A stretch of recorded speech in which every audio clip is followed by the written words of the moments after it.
ഗുരുജനങ്ങൾക്കും സജ്ജനങ്ങൾക്കും എൻ്റെ കൊച്ചു കൂട്ടുകാർക്കും വിനീതമായ നമസ്തേ. ഈ ആഴ്ചയിലെ തുടക്കം ഒരു കഥ കേട്ടുകൊണ്ടാകും. ഒരു ഗ്രാമത്തിൽ ഒരു കർഷകനും ഒരു ബാർബറും ഉണ്ടായിരുന്നു. പതിവായി കർഷകൻ ബാർബറുടെ അടുത്താണ് മുടിയും താടിയും ഒക്കെ വെട്ടാൻ പോകുന്നത്.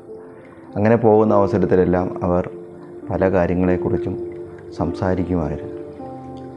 വളരെ നേരം മുടി വെട്ടിയതിന് ശേഷവും അവർ സംഭാഷണം നടത്തിയിട്ടാണ് കർഷകൻ മടങ്ങിപ്പോകുന്നത്. അങ്ങനെ അവരുടെ സംഭാഷണത്തിൽ മിക്കവാറും കർഷകൻ നാട്ടുകാര്യവും കൃഷിയെക്കുറിച്ചുമൊക്കെ പറയുമ്പോഴും സൂര്യൻ്റെ കീഴിലുള്ള സമസ്ത കാര്യങ്ങളെയും കുറിച്ച് അറിവുള്ളതായിട്ടാണ് ബാർബർ എപ്പോഴും നടിച്ചിരുന്നത്. അങ്ങനെയിരിക്കെ ആ ഗ്രാമത്തിലെ ക്ഷേത്രത്തിൽ കൃഷ്ണ ജന്മാഷ്ടമി അനുബന്ധിച്ചിട്ടുള്ള ഉത്സവങ്ങളുടെ ഒരുക്കങ്ങൾ തുടങ്ങുകയായി. ഉത്സവത്തിന് മുൻപ് താടിയും മുടിയുമെല്ലാം വെട്ടി വൃത്തിയാക്കാം എന്ന് കരുതിയ കർഷകൻ ബാർബറിൻ്റെ അടുത്ത് ചെന്നു. ഉത്സവങ്ങൾ നടത്തുന്നതിൻ്റെ കോലാഹലത്തിലായിരുന്നു ഗ്രാമീണർ. ഈ കോലാഹലവും ബഹളവും ഒക്കെ കണ്ടുകൊണ്ടാവാം അവരുടെ സംഭാഷണം അമ്പലത്തിനെക്കുറിച്ചും ഉത്സവത്തിനെ കുറിച്ചുമൊക്കെ ആത്മീയതയെക്കുറിച്ച് മാറിയത്. ബാർബർ പറഞ്ഞു, എല്ലാ വർഷവും ഇല്ലാത്ത ഈ ദൈവത്തിന് വേണ്ടി എന്തുമാത്രം രൂപയാണ് ഗ്രാമീണർ അധ്വാനിച്ചുണ്ടാക്കി, എന്തുമാത്രം രൂപയാണ് ഈ ഗ്രാമീണർ ഈ ഉത്സവമെന്ന് പറഞ്ഞ് കളയുന്നത്. ഇത് കേട്ട കർഷകൻ പറഞ്ഞു, നിങ്ങളെന്തോആണ് പറയുന്നത്? ഇവിടുത്തെ ഒരു പുൽക്കൊടി പോലും അനങ്ങുന്നത് ഭഗവാന്റെ ഇച്ഛയോടു കൂടിയല്ലേ? അപ്പോൾ ബാർബർ പറഞ്ഞു, അത് നിങ്ങളുടെ വിശ്വാസം, ഞാൻ അതിലൊന്നും വിശ്വസിക്കുന്നില്ല. ആരോഗ്യമുള്ളിടത്തോളം കാലം അധ്വാനിച്ചാൽ എനിക്ക് ജീവിക്കാം, അല്ലാതെ ദൈവമൊന്നും ഇല്ല എന്ന് പറഞ്ഞു.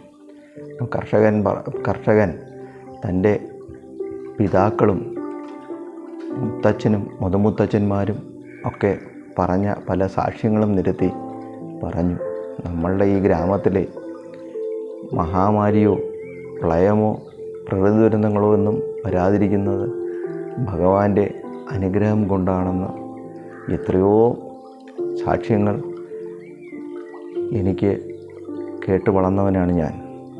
അതിപ്പോഴും അങ്ങനെയല്ലേ എന്ന് ചോദിച്ചു.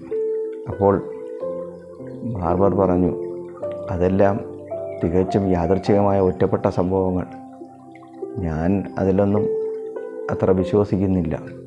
ദൈവമുണ്ടായിരുന്നെങ്കിൽ നിങ്ങൾ നോക്കൂ, ഈ ഗ്രാമത്തിൽ തന്നെ എത്ര പേരാണ് തെരുവുകളിൽ ഉറങ്ങുന്നത്, എത്ര പേരാണ് മുടന്തന്മാരുള്ളത്, എത്ര പേരാണ് അന്ധന്മാരുള്ളത്.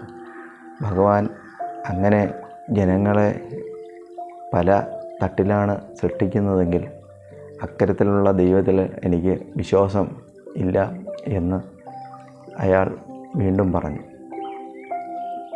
അപ്പോൾ കർഷകന് മനസ്സിലായി, 3 മണിക്കൂറല്ല 30 ദിവസം ഇയാളോട് സംസാരിച്ചാലും ഇയാളുടെ ചിന്താഗതിക്ക് മാറ്റം വരാൻ പോകുന്നില്ല എന്ന്. എന്തായിരുന്നാലും കർഷകൻ അയാളുടെ കൂലി കൊടുത്ത് പുറത്തേക്ക് ഇറങ്ങി. കർഷകൻ നേരെ നടന്ന് അമ്പലത്തിന് മുന്നിലുള്ള അരയാലിന് സമീപമെത്തി. ആ ആൽത്തറയിൽ വളരെ നാളുകളായി താടിയും മുടിയും വെട്ടാതെ, താടിയും മുടിയും വൃത്തിഹീനമായി നീട്ടി വളർത്തിയ ഒരു മധ്യവയസ്കൻ ഇരിപ്പുണ്ടായിരുന്നു. ഉടനെ തന്നെ കർഷകൻ തിരിച്ച് ബാർബറിൻ്റെ അടുത്തേക്ക് വന്നു. അയാൾ പറഞ്ഞു, സ്നേഹിത വരൂ, നമുക്കൊരു ചായ കുടിച്ചിട്ട് പോകാം. ഉടനെ ബാർബർ ചായ കുടിക്കുവാനായി കർഷകൻ്റെ കൂടെ തിരിച്ചു. അവർ രണ്ടുപേരും ആലിൻ്റെ തറയിലുള്ള ചായത്തട്ടിലേക്ക് നടക്കുകയായിരുന്നു. അപ്പോൾ കർഷകൻ പറഞ്ഞു, സ്നേഹിത, നിങ്ങൾ പറഞ്ഞത് ഒരു കണക്കിന് ശരിയാണ്. ഇങ്ങനെ പലതരത്തിലുള്ള ദുഃഖവും ദുരിതങ്ങളും ഒരു വിഭാഗത്തിന് കൊടുക്കുന്നതാണെങ്കിൽ അങ്ങനെ ഒരു ദൈവം ഉണ്ടോ എന്ന് സംശയിക്കേണ്ടിയിരിക്കുന്നു. ഇത് കേട്ട ബാർബറിന് സന്തോഷമായി. താൻ പറഞ്ഞ കാര്യങ്ങൾ തൻ്റെ സുഹൃത്തിന് മനസ്സിലായല്ലോ എന്നുള്ളതായിരുന്നു അയാൾ ചിന്തിച്ചത്. അങ്ങനെ അവർ രണ്ടുപേരും ചായത്തട്ടിനടുത്തെത്തി. അവർ ചായ കുടിച്ചുകൊണ്ടിരിക്കെ വീണ്ടും കർഷകൻ പറഞ്ഞു, ഈ ലോകത്ത് ബാർബർമാരെന്ന് പറഞ്ഞ ഒരു വിഭാഗമേ ഇല്ല. അപ്പോൾ ബാർബർ അതിശയത്തോടുകൂടി അയാളുടെ മുഖത്തേക്ക് നോക്കി പറഞ്ഞു, നിങ്ങളെന്താണ് പറയുന്നത്? നിങ്ങളുടെ അടുത്ത് നിന്ന് ചായ കുടിക്കുന്ന ഞാൻ ഒരു ബാർബറല്ലേ? അപ്പോൾ വീണ്ടും കർഷകൻ വീണ്ടും പറഞ്ഞു, ഇല്ല, ഈ ഭൂമുഖത്ത് ബാർബർമാരേ ഇല്ല.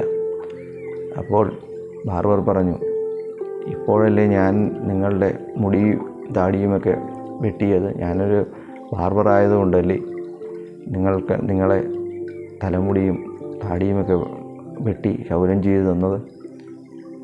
അപ്പോൾ കർഷകൻ ആൽത്തറയിലിരിക്കുന്ന മനുഷ്യനെ ചൂണ്ടിക്കാണിച്ചിട്ട് പറഞ്ഞു, ബാർബർമാരുണ്ടായിരുന്നെങ്കിൽ ഈ മനുഷ്യൻ മാസങ്ങളോളമായി മുടിയും താടിയും വെട്ടാതെ ഇങ്ങനെ വൃത്തിഹീനമായി നടക്കുമോ? അതാണോ കാര്യം? ബാർബർ പറഞ്ഞു, അത് ബാർബറിൻ്റെ കുഴപ്പമല്ലല്ലോ. അയാൾ ബാർബർ ഷാപ്പിൽ വന്നാലല്ലേ അയാളുടെ മുടി മുറിക്കാനും താടി വെട്ടി കൊടുക്കാനുമൊക്കെ കഴിയുകയുള്ളൂ. കർഷകൻ ഒരു ചെറിയ മന്ദഹാസത്തോടു കൂടി പറഞ്ഞു, അല്പം മുമ്പേ നമ്മൾ സംസാരിച്ച വിഷയത്തിൻ്റെ ഉത്തരം സുഹൃത്ത് തന്നെ കണ്ടുപിടിച്ചല്ലോ. എനിക്ക് സന്തോഷമായി. നിങ്ങളും ദൈവത്തിനെ അന്വേഷിച്ച് നോക്കൂ എന്ന് പറഞ്ഞു. ശ്രീമദ് ഭഗവത്ഗീതയിലെ 7-ാം അധ്യായത്തിലെ 15-ാമത്തെ ശ്ലോകത്തിൽ ഭഗവാനും ഇത് തന്നെയാണ് പറയുന്നത്. മനുഷ്യകുലത്തിലെ ഏറ്റവും നീചന്മാരായ അഹങ്കാരികളുമായ നിരീശ്വരവാദികളും അരാജകവാദികളും ഭൗതികതയുടെ പളവളപ്പിൽ അവരുടെ സ്വന്തം ചിന്തകൾ പണയം വച്ച് അഹങ്കാരികളായി മാറി അവർ എന്നിൽ ശരണം പ്രാപിക്കുക ഇല്ല എന്ന്. ഇത് അനർത്ഥമാക്കുന്നതാണ് ഈ കഥ. മറ്റൊരു കഥയുമായി നിങ്ങളെ വീണ്ടും കാണുന്നതുവരെ ഞാൻ രാകേഷ് ചീമര വിടവാങ്ങുന്നു. സ്വസ്തി പ്രജാഭ്യ പരിപാലയാന്താം ന്യായേണ മാർഗേണ മഹിം മഹിഷ ഗോബ്രഹ്മണേഭ്യോ സുഖമസ്തു നിത്യം. ലോകാ സമസ്താ സുഖിനോ ഭവന്തു.